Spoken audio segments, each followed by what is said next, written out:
Hello, you stonkingly gorgeous people. Today I'm talking about soulless people, and I want to know your opinion. I'll tell you all about it on the other side.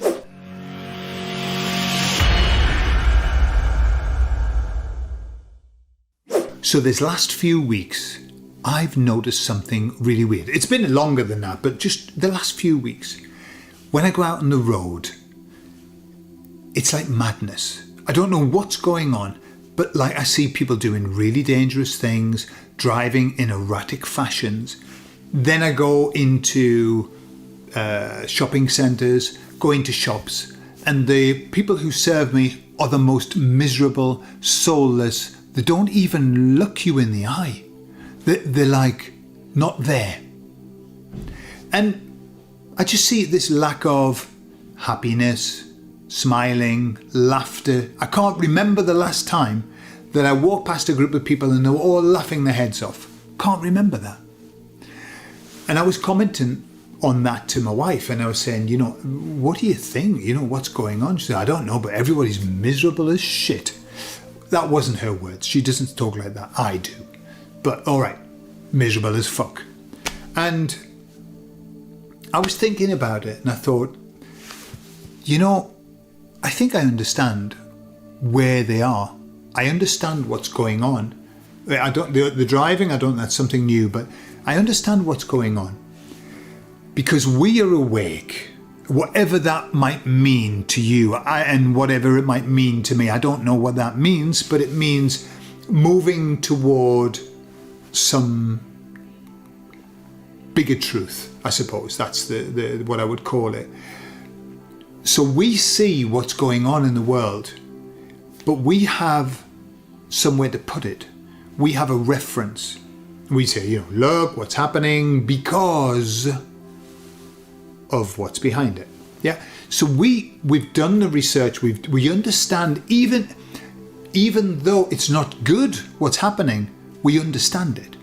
We understand what's going on, and we understand why to a certain degree. The issue with people who are, so in that way, we're very privileged, by the way. We're very privileged to be awake. We are the lucky ones. And the sense I get is there's a reason why we're awake and others aren't. Why is that? Why have we been chosen, if that's the case, to be awake when others haven't? Why? Is it because we're super special or super intelligent? I don't think so. I don't think intelligence has anything to do with it. Personally, what I think is that we wrote that into our contract. At this point, I want to wake up and I'm going to start to do different things. Okay? And I'm sure everybody's got their waking up point written into their contract at some point. So, we're the privileged ones, but they're not. What have they got? What have they got? They've got doom and gloom. They've got people telling them that the earth's going to burst into a ball of fire in the next 20 years. They can see that we're on the precipice of a third world war. They can see that the politicians, although they're trying their very best, they just can't fix anything. Everything's going to shit. And they don't know why. And they don't have anywhere to put that upset, that disappointment. They've got nowhere to put that. And so they carry it around with them. And so it's no wonder that people seem soulless. It's no wonder that people seem like depressed as fuck. Because they've got nothing. They've got no hope. The emissaries came to me 4 years ago, and maybe 5 years ago now, God knows. And they said, we have got a message of great hope for everybody. Great hope. Why did they specifically come with a message of hope? Because that's what we needed. And especially 5 years ago, we needed hope. These people don't have any hope. At least we've got hope. And they might say, well, it's false hope. No, there's no such thing as false hope in my book. There's hope or hopeless. Have you got hope? It's like faith. There's no such thing as false faith, because faith doesn't have to be built on anything except faith. It's like, I've got faith that we're going to get through this. Well, show me the proof. Well, I haven't got any proof. I've just got faith. It's the same with hope. Show me the proof. Well, I haven't. I've just got hope that it's going to get better.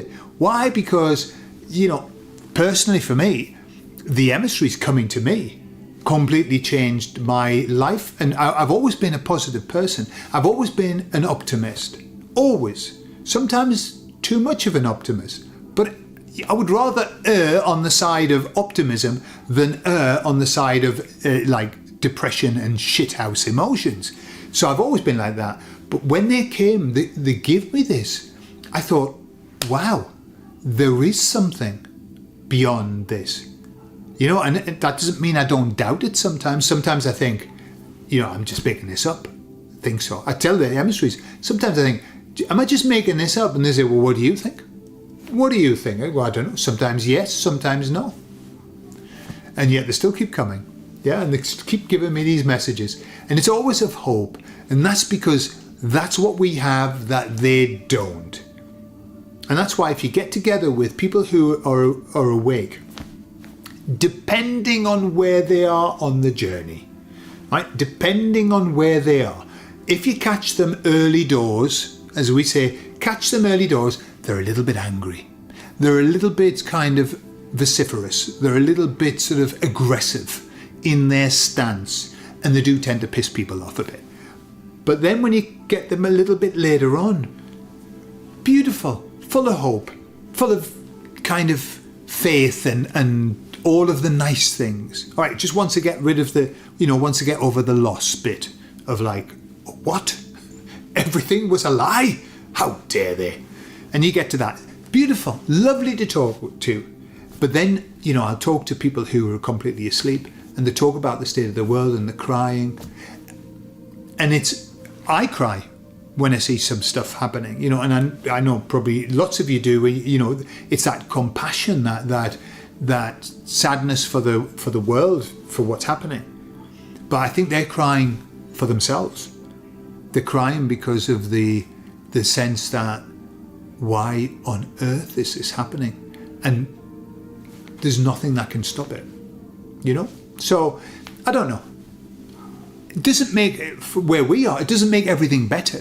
It doesn't mean that we go, oh, what, the Third World War, yeah, let's have a drink, have a coffee. That's not how we are. But it's when you've got that glimmer of hope, when you've got that glimmer that, hey, this is going to get better. This is going to be okay. It might be bumpy, but it's going to be okay.